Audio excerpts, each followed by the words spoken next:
Y pasamos a la siguiente sesión y invito a Laura Delgado, socia de Deloitte Legal en Energía y Recursos de Deloitte, y a Jaume Pujol, socio responsable de Financial Advisory también en Energía y Recursos de Deloitte, a que suban a la mesa. Muchas gracias.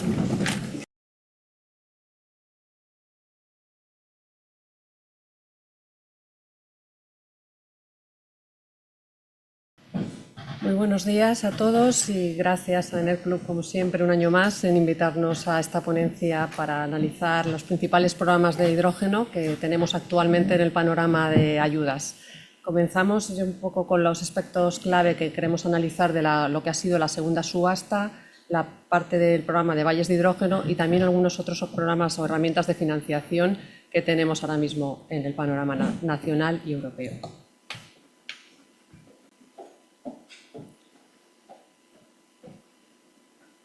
Hola, buenos días. Gracias, Laura.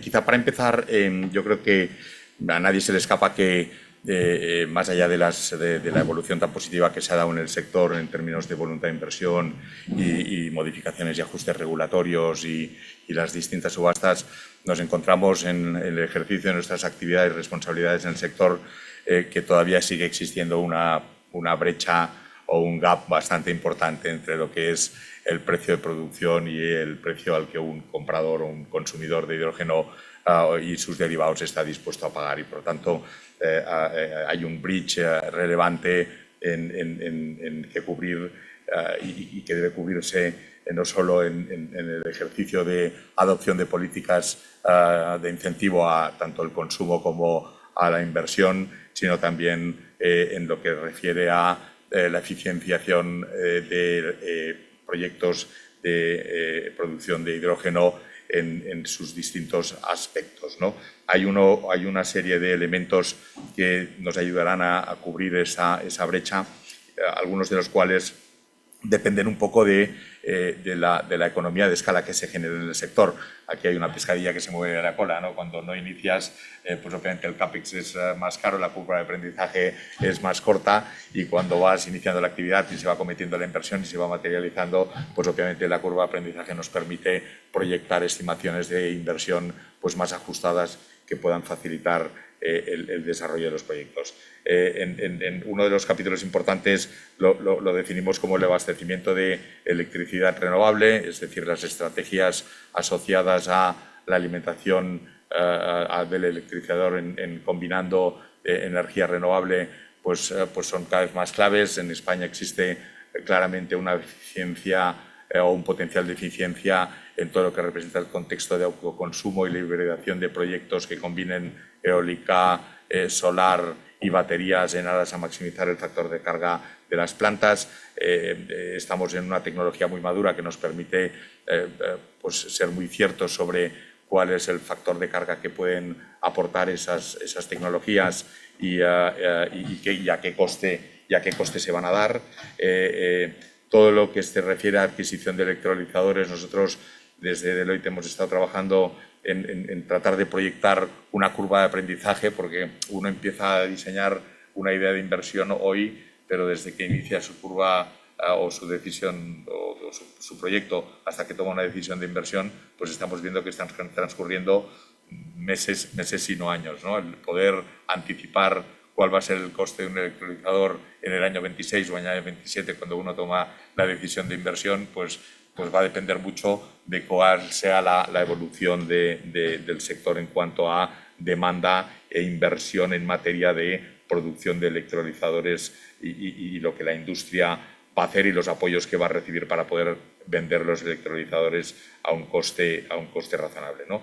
La estrategia del coste de infraestructuras y su estrategia de diseño de planta en términos de voy a hacer una planta que va a estar dedicada a suministrar hidrógeno a mi vecino, voy a hacer una planta que va a necesitar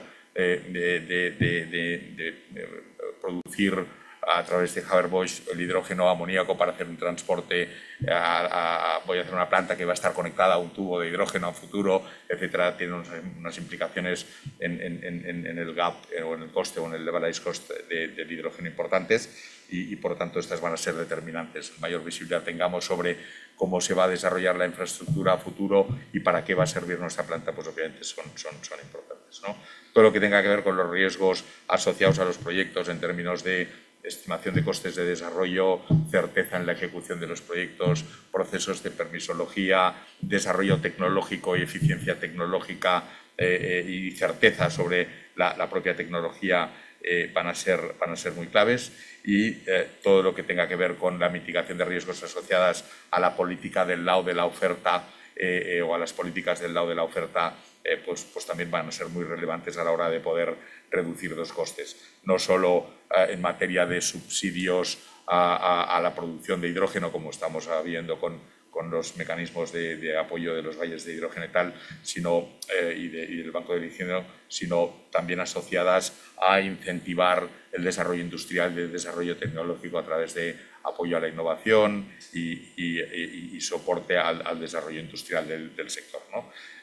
Luego tenemos las políticas asociadas al lado de la demanda, como iniciaba Oliverio, y yo creo que todos somos conscientes. Nosotros estamos trabajando con algunos sponsors ayudándoles a levantar capital para sus proyectos, y la gran barrera para poder levantar capital y financiación es dónde está la demanda, dónde está el compromiso de demanda, ¿no? Es muy difícil que alguien que sabe que estamos en un momento inicial en la curva de aprendizaje de este subsector y pasó en su día con las renovables, se quiera comprometer a largo plazo en el año 27 a comprar hidrógeno a 10 años a un precio que sabe que por definición va a tender a caer si la curva de aprendizaje del sector se materializa, y con lo cual o tiene una penalización por no consumir el hidrógeno a través de la huella de carbono, o se da mayor incentivo a la producción para que alguien pueda vender en lo que nosotros llamamos el WTP, ¿no? El willing to pay, el nivel de willing to pay, que básicamente se apareja por definición al coste del hidrógeno gris, ¿no? Ese es el contexto de gap que tenemos. Hay muchas cosas que hacer, son básicamente 6-7 elementos que pensamos que se van a ir dando, pero que se van a ir dando paulatinamente, y tenemos una situación que es un poco el de la pescadilla que se mueve la cola. Se tiene que crear la actividad para que eso pueda pasar, y mientras la actividad no se cree, pues no va a pasar. Entonces, de alguna forma, hay que ir a través del incentivo para que esa actividad pueda hacer que los inversores se beneficien de esa curva de aprendizaje. Luego entraremos en más detalle cuando mostremos el caso estudio que vamos a presentar, de cuáles son los impactos que los elementos clave o los KPIs de inversión clave en un proyecto de electrosis tienen en la rentabilidad de los proyectos. Entonces se va a ver de forma muy clara. Muy bien, pues nos centramos, si os parece, en el 5, que parece que es importante, y sin duda sin apoyo público, sin los incentivos e instrumentos, no son posibles cerrar la brecha. Simplificando un poco la foto y organizando los distintos instrumentos por la naturaleza de los fondos o la proveniencia de los fondos, sabéis que los Estados miembros de la Unión Europea son capaces o disponen de fondos para proponer programas de ayudas que están sujetos, lógicamente, a la normativa de ayudas de Estado. Estos fondos pueden ser propios o provenientes, cogestionados provenientes de la Unión Europea. Así, en el día de hoy estamos focalizados en el hidrógeno, y tenemos tanto ministerios como el de Industria, el Ministerio de Transición Ecológica, principalmente, que a través de los programas del Plan de Recuperación, y en particular el PERTE-ERA, el PERTE-BEC o el PERTE de Descarbonización Industrial, hay programas de ayudas tanto del lado de la demanda como de la oferta. Son programas de ayudas que sí siguen existiendo y seguimos teniendo. Luego comentaremos algunos de los que tendremos también este año. Del lado de la Unión Europea pues tiene su propia gestión, sus propios programas a través de las agencias y direcciones generales, y en particular dentro del Fondo de Innovación, que ya se ha contextualizado, tenemos el Banco Europeo del Hidrógeno. Y queremos también significar aquí otros mecanismos de apoyo un poco más particulares, como es los fondos que ponen distintos gobiernos para cerrar esta brecha que hemos comentado, como es el H2 Global, y que ahora mismo la segunda ronda de lotes de tenders está abierta, y donde proyectos europeos de producción de hidrógeno europeo con importación, exportación a Alemania son disponibles para los proyectos españoles. Así, nos gusta también completar la foto con la cadena de valor. Lo hemos comentado ya, se ha comentado ya, la importante que es que toda la cadena de valor esté representada para cerrar ese gap, y la parte de los incentivos es fundamental y esencial que esté tanto del lado de la demanda como del lado de la oferta. Señalando los programas que hemos tenido y vamos a tener ahora mismo, pues el H2 Global cubre tanto los mecanismos de producción HPAs como HSAs, tanto del lado de la demanda como de la producción. Nos focalizaremos ahora en analizar la segunda subasta del Banco Europeo del Hidrógeno dentro de lo que es el programa Innovation Fund, que como sabéis es más amplio, y también proyectos de hidrógeno podrían ir a las líneas generales, incluyendo más usos o abarcando más parte de la cadena de valor. Los IPCIs los hemos tenido, el CEF es fundamental del lado de la parte, por ejemplo, del transporte, las infraestructuras de transporte de ese hidrógeno. Luego, del lado de la demanda, tenemos, por ejemplo, para la industria electrointensiva, el PERTE de descarbonización industrial y, por supuesto, todos los programas que ya se han mencionado por parte del IDAE del PERTE de energías renovables, hidrógeno y almacenamiento. Ahora mismo también tenemos disponible para la parte de los equipos pues el PERTE Economía Circular o el PERTE, que es la parte de hidrógeno, pero eso no es el foco de atención de hoy. Continuando con el Innovation Fund, sabemos ya que vamos a tener la nueva convocatoria. Ahora mismo ya tenemos el borrador de los términos y condiciones disponible. De hecho, hay un taller con agentes este mismo viernes, y por la parte del hidrógeno tendremos 1.000 millones. Bueno, en general este año la convocatoria tiene 6.000 millones de euros. Se añade una nueva pata, que es la del Banco de Descarbonización, la subasta de calor industrial. Aquí está excluido el hidrógeno, lógicamente, porque tiene su propia convocatoria, que es la convocatoria de la subasta del hidrógeno, y un poco por que tengamos también el entendimiento que va a continuar. Como hemos escuchado también al Ministerio, la idea es que ese mecanismo de Auction as a Service, subasta como servicio, continúe si hay fondos, y por lo tanto es una buena noticia que tengamos la parte del apoyo europeo en este tipo de proyectos. Entrando en materia y comparando, si os parece, las dos principales convocatorias que son objeto hoy de análisis, pues es verdad que tienen muchas similitudes en cuanto a criterios de elección, pero lógicamente son mecanismos totalmente diferentes. De un lado, hemos comentado lo que es la subasta, es de gestión directa por la Comisión Europea. Los presupuestos han sido muy similares, aunque luego la adjudicación final difiere un poco, pero son alrededor de 1.200 millones en ambos casos, y el objetivo es muy similar: promover la producción de hidrógeno RFNBO en la Unión Europea, en este caso en España. Como digo, hay una parte clave que es diferente, y es que el mecanismo, ahora comentaremos, y las reglas del juego son diferentes. Lógicamente, la subasta no tiene la parte, no me refiero ahora a la Auction as a Service, la parte normativa de ayudas de Estado, y son una serie de requisitos los que hay que cumplir, que en cambio valles y clústeres de hidrógeno sí tiene que cumplir. Además, al ser fondos del mecanismo de recuperación, pues hay una serie de requisitos adicionales que la convocatoria tiene que cumplir. Esto es relevante porque muchas veces nos preguntáis: ¿y por qué no el Ministerio puede sacar una convocatoria con estos requisitos u otros? La normativa al final es diferente, entonces eso hay que tenerlo en cuenta. A nivel de requisitos técnicos y aspectos clave, bueno, pues hay cosas que señalar, pero que ya conocéis. En el caso de la subasta del hidrógeno teníamos una capacidad mínima de 5 megavatios de capacidad, mientras que en el caso de los buyers, precisamente como se buscaba ese concepto de clúster, pues esa era más amplia, con esos 100 megavatios. El compromiso de compra por parte de los off-takers exactamente el mismo, y el cumplimiento de los requisitos del proyecto en cuanto a la característica de producción de ese hidrógeno también. Esto es novedad porque en Pioneros no era exactamente igual, pero ya valles y clústeres, pues cumplimiento lógicamente de actos delegados, correlación temporal geográfica, principio de adicionalidad, etc. La forma de justificarlo era un poquito diferente, pero no nos metemos en estos detalles. La subvención, el cálculo, aquí sí que tiene interés comentar.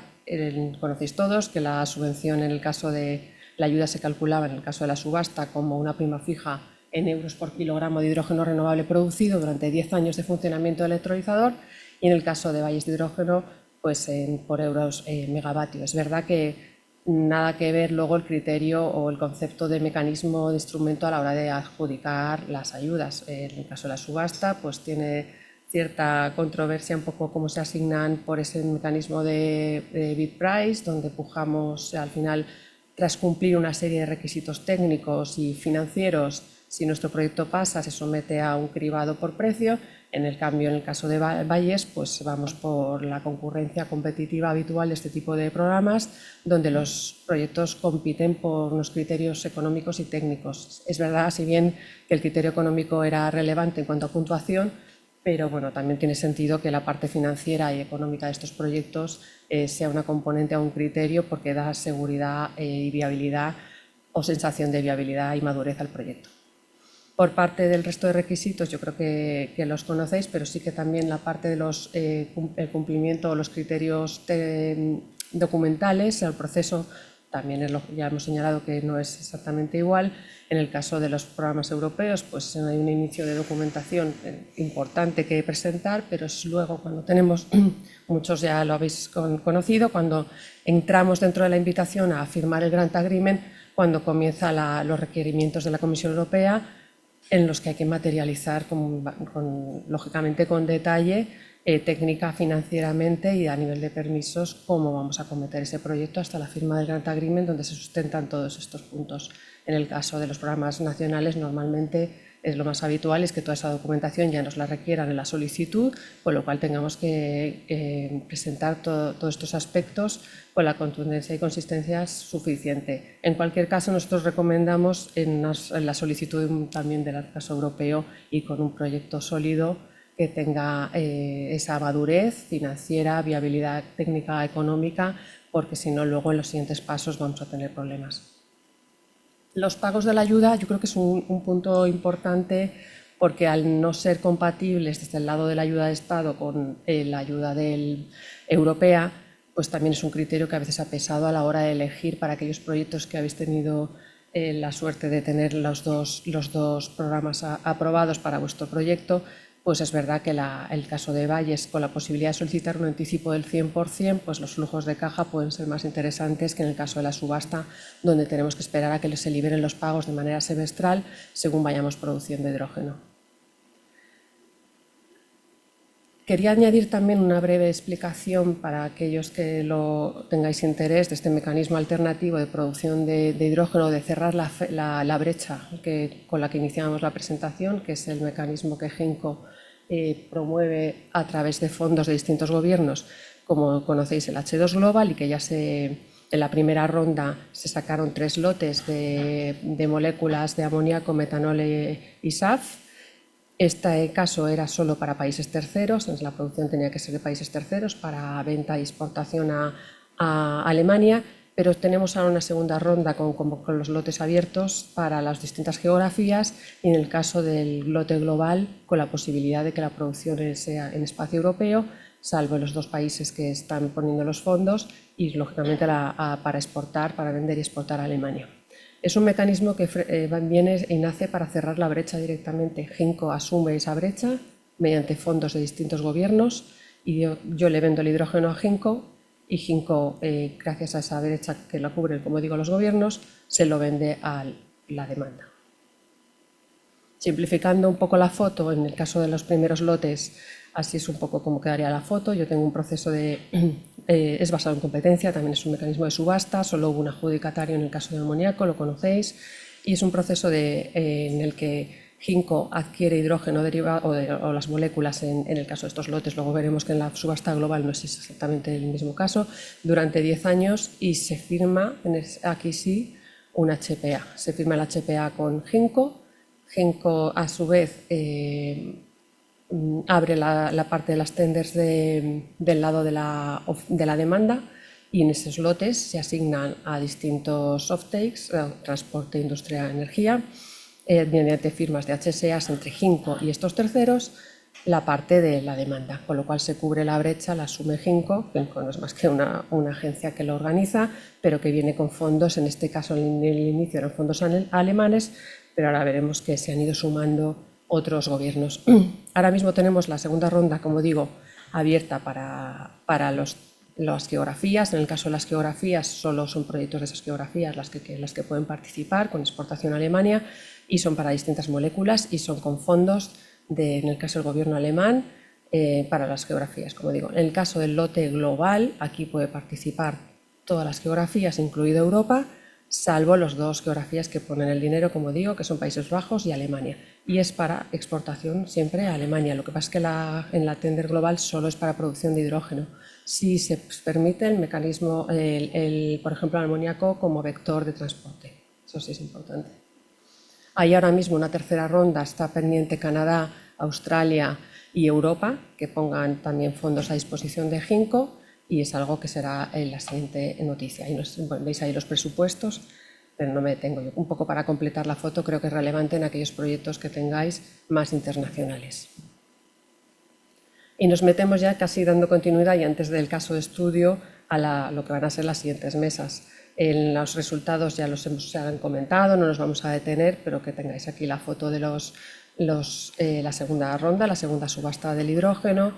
Ya se ha comentado los distintos países que han participado, 10 países en total, 61 ofertas, pero es verdad que los 15 proyectos aprobados son solo de 5 países y generalmente son españoles. El precio de corte esta vez ha oscilado entre 0,2 y 0,6 y bueno, de aquí podríamos hablar mucho de si cierra o no la brecha, pero creo que no es el objeto de la ponencia. Y bueno, por la parte, sin detenernos de Valles, pues también es conocido, lo ha comentado el Ministerio y el IDAE, y son los proyectos que algunos tendremos también ocasión de conocer hoy, que tenéis en pantalla.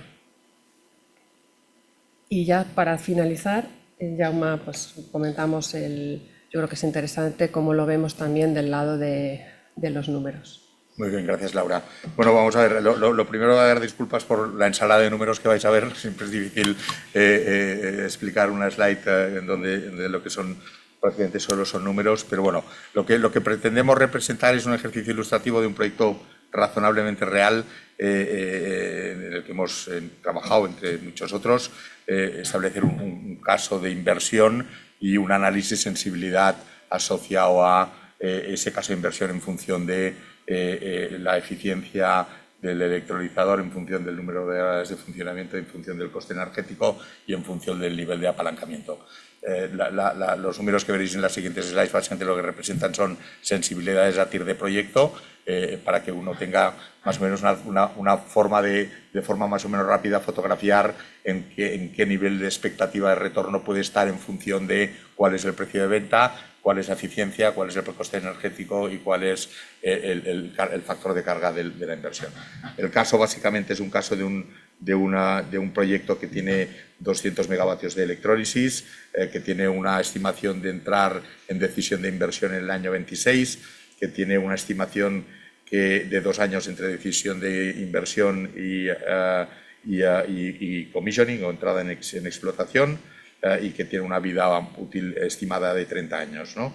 Hablamos de un electrolizador que tiene un factor de carga de 4.500 horas netas, que tiene un coste, un factor de eficiencia de 52 kilovatios hora por kilogramo de hidrógeno producido, que viene a ser razonablemente estándar, aunque bueno, parecería que ya empezamos a ver tecnologías que podrían mejorar esa eficiencia, hay que verlo, pero nosotros lo tomamos como caso base, que tiene un coste de autoconsumo de 4 kilovatios hora por kilogramo producido, que tiene un requerimiento de electricidad de 970 gigas hora año en cuanto a consumo eléctrico, hace una producción de 17.308 toneladas al año en su primer año de operación y tiene unas estimaciones de degradación anual de en torno al 1% y de pérdidas en torno al 0,10%.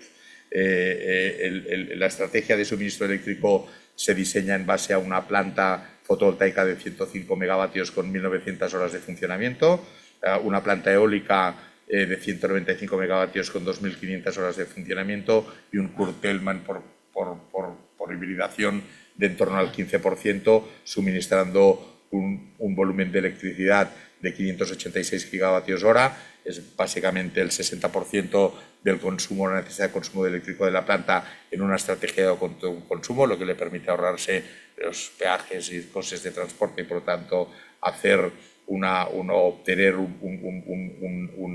un insumo energético básicamente al coste de producción de la propia planta de autoconsumo, y luego entra en un PPA por el remanente de la energía necesaria de 383 gigas a un precio más peajes de 62 euros por megavatio, ¿no? Hay unas hipótesis de inversión que vienen a ser 600 euros megavatio hora de la planta de inversión de PV, 1 millón por megavatio de la planta eólica y en torno a otro millón por megavatio de proyecto de electrólisis.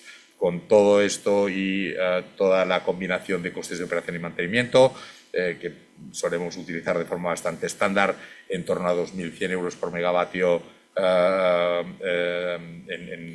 la planta fotovoltaica, 5.800 en la parte eólica y unos 5.700 en la parte de la planta química, y demás costes de agua, terrenos, autoconsumo eléctrico, etcétera, etcétera, nos vamos a un total de en torno a 38.624 euros de coste por megavatio año, ¿no?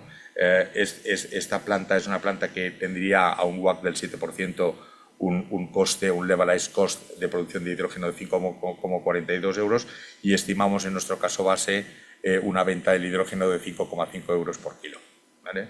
Entonces, en este contexto, y perdonad por el rollo, sé que es difícil de seguir, tenemos los siguientes resultados, ¿no? Como decíamos, una rentabilidad de proyecto, veis aquí, no sé si aquí hay un puntero, que no sé si lo veréis o se puede ver, seguramente si no. Bueno, si veis en la columna del 5.5, que es el precio de venta del electrolizador, asumiendo el 52 de eficiencia de 52 kilovatios hora kilogramo, nos daría una rentabilidad de proyecto de 7,36, 7,36% de rentabilidad de proyecto. Sería el caso base del que hablamos. Obviamente, a mayor venta, pues mayor retorno, y a menor precio de venta, menor retorno, y viceversa. Si tienes mejor eficiencia en el electrolizador, pues más rentabilidad, y si tienes peor eficiencia, pues obviamente peor rentabilidad, ¿no? Pero estamos moviendo un poco en ese rango de números en cuanto a sensibilidad sobre eficiencia. Aquí veis la consistencia, porque estamos hablando de 5,5 de venta con un coste de producción de 5,4 a un WACC del 7, pues es normal que ese 7 se mejore algo por el margen que da la venta del hidrógeno a 5,5 versus el coste de producirlo a un WACC del 7 de 5,4, ¿no? En cuanto al caso base que teníamos, era en cuanto a número de horas, 4.500 horas para el mismo precio de venta, que da exactamente el mismo número, 7,36% de TIR de proyecto, y de nuevo, pues obviamente a mayor factor de carga, pues el nivel de retorno pues es material. De alguna forma, nosotros lo que queremos decir aquí es que está muy bien tratar de vender el hidrógeno a 5,5, y el 5,5 es un poco también la señal que nos ha dado las subastas, tanto de la primera como la segunda, en cuanto a los contratos o el precio medio de los contratos que los proponentes presentaban como prueba de que tenían interés en el proyecto, y argumentaban que ese era más o menos el coste al cual pensaban que podían vender el hidrógeno. Esto es coste ex-works, por cierto, no incluye costes de transportes de la venta del precio del hidrógeno en punto de producción, en planta. Pero claro, 7,36 de proyecto nosotros lo vemos como una rentabilidad bastante ajustada para una tecnología y para una inversión como el hidrógeno, que está en el estado de maduración en el que está. Es decir, un 7,36% en una rentabilidad de proyecto es algo que esperarías tener en un activo eólico, por ejemplo, ¿no? En un proyecto de hidrógeno uno apuntaría que una rentabilidad de proyecto lógica o esperada por el mercado probablemente esté más cerca del doble dígito, en torno al 10%, lo que implicaría que tendrías que vender el hidrógeno a misma eficiencia o mismo factor de carga en torno a 6,5 euros por kilogramo y no a 5,5 euros por kilogramo. Eso es un poco lo que estamos detectando del mercado, ¿no?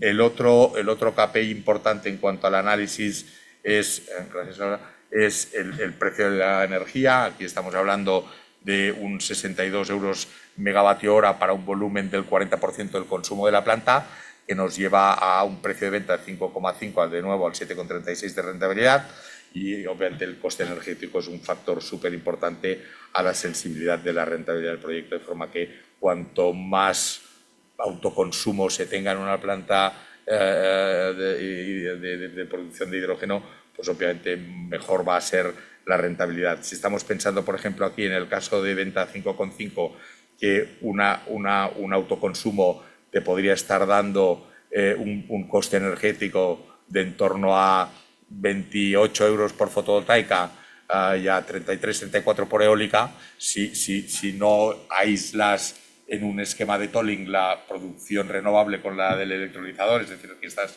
comprando puramente a precio de coste.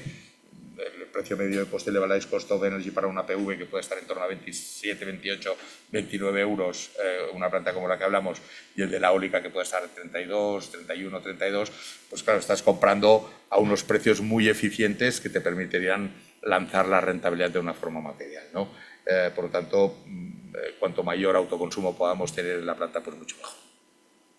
Y luego hacemos un análisis de sensibilidad, veréis la parte de abajo donde ponemos leverage, que en base a un porcentaje de apalancamiento 20, 40, 60, 80, tenemos una TIR adicional a la de proyecto, que sería la TIR del equity, de tal forma que si, por ejemplo, en el caso base nuestro, tenemos una TIR del 7,36 de proyecto, si lo conseguimos apalancar, aumentaríamos esa TIR de proyecto y, por tanto, convertiríamos la TIR de proyecto a TIR de equity del 7,36 al 9,50 y pico, 9,60, que bueno, que estaría cerca un poco de ese doble dígito que el mercado probablemente busca, pero que está sujeto a un apalancamiento del 60%.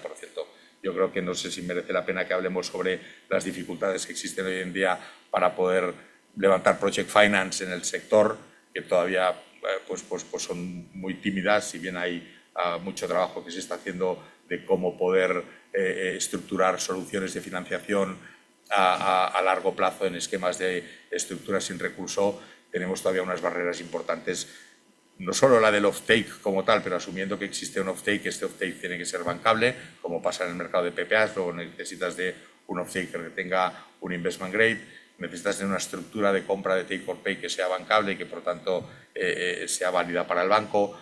Normalmente los bancos son muy asustadizos al financiar obligaciones contractuales que por definición están fuera de mercado. No es lo mismo financiar un PPA a un precio de mercado que no financiar un PPA a un precio absolutamente fuera de mercado, porque la probabilidad de que la relación contractual se rompa por estar el PPA out of the money, pues cuanto más out of the money esté, pues más alta está, ¿no? Si tienes capacidad para comprar hidrógeno gris a 2 euros kilogramo y estás comprando hidrógeno verde a 6 y encima con un riesgo de obsolescencia futuro importante, pues el banco va a tener sus dudas, ¿no?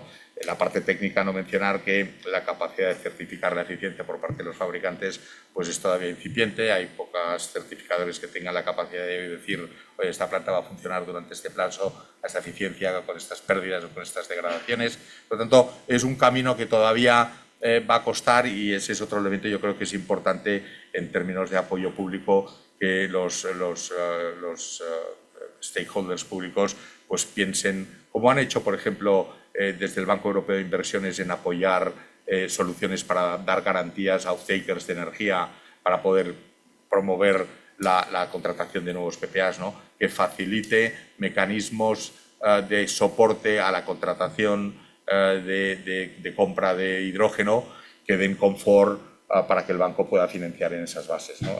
Porque sin eso pues va a ser difícil, o los bancos lo van a hacer para promotores superindustriales que tengan una integración entre la inversión y el off-take y que estén verticalmente integrados en las dos partes. Empezarán por ahí y luego se irá desarrollando, como en su día pasó, me acuerdo, al principio de los 90 con las propias energías renovables. Y yo creo que sin más, pues podemos abrir el turno a preguntas.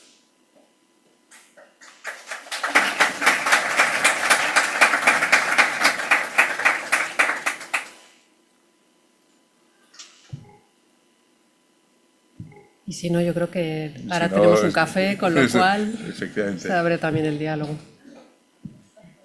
Una pregunta.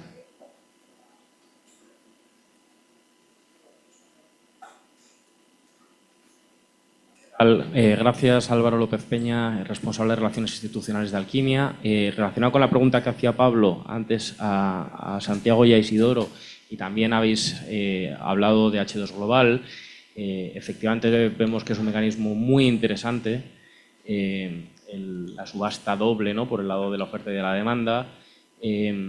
Nos preguntamos hasta qué punto o vosotros, o no sé si vosotros queréis elaborar, ¿se podría evolucionar el Banco Europeo del Hidrógeno o algún tipo de... que la propia Comisión Europea organizara algo así, ¿no? Es una duda, no sabemos hasta qué punto tiene el mandato legal, la capacidad financiera, etcétera, de organizar algo así la propia Comisión Europea, que no sea HINCO. Es una pregunta. Y luego la otra pregunta, que lo has pasado de puntillas por ello, pero efectivamente el tema de que hay que hacer el craqueo en el lote global una vez que llegas a Rotterdam o tal, pues es una barrera importante en este caso.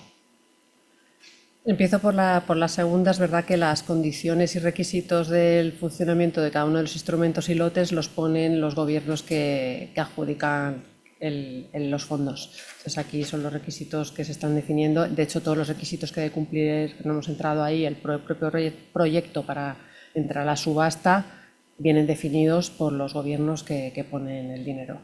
En la parte de si sería posible que la Comisión Europea, bueno, realmente dentro del Banco del Hidrógeno, o sea, ya hay una parte que se de fondos, allá se está estudiando, es la aprobación de esos fondos para participar con fondos de la Unión Europea, de la Comisión Europea, en el lote futuro, en la tercera ronda. O sea, que de alguna manera no lo están instrumentalizando, pero sí que se ha hecho propio como instrumento el propio programa. Como H2 Global as a Service se podría llamar, ¿no?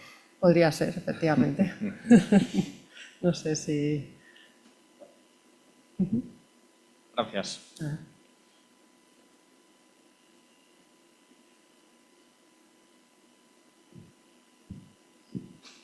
Hola, buenos días. Mi pregunta, soy Jimena, encantada. Mi pregunta es si habéis evaluado la escalabilidad. Es decir, hemos visto el caso práctico, que son 200 megas de electrólisis, y al ser una tecnología nueva, ¿se aplica la economía de escala o a esta altura no? Sí hay un factor de economía de escala. Es un poco brindis al sol, porque uno espera que obviamente, y eso es un poco en referencia también a lo que pasa con el sector renovable, es decir, mayor volumen, obviamente hay economía de escala. Lo que sí hemos factorizado es a futuro una curva de aprendizaje asociado a la eficiencia y al CAPEX.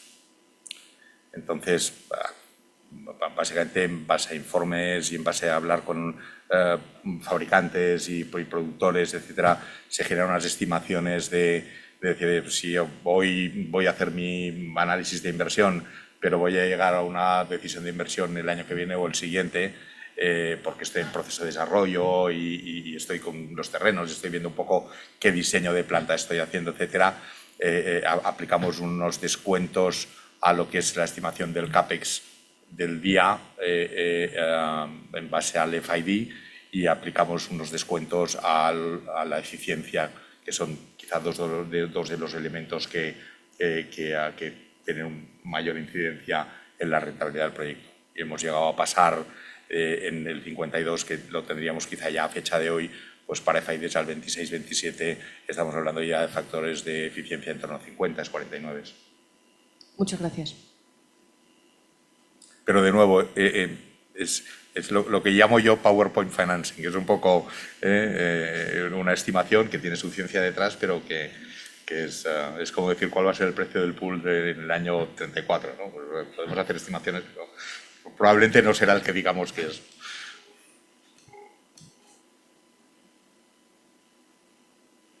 Muy bien, pues si queréis, damos paso al café. Pues muchas gracias. Gracias.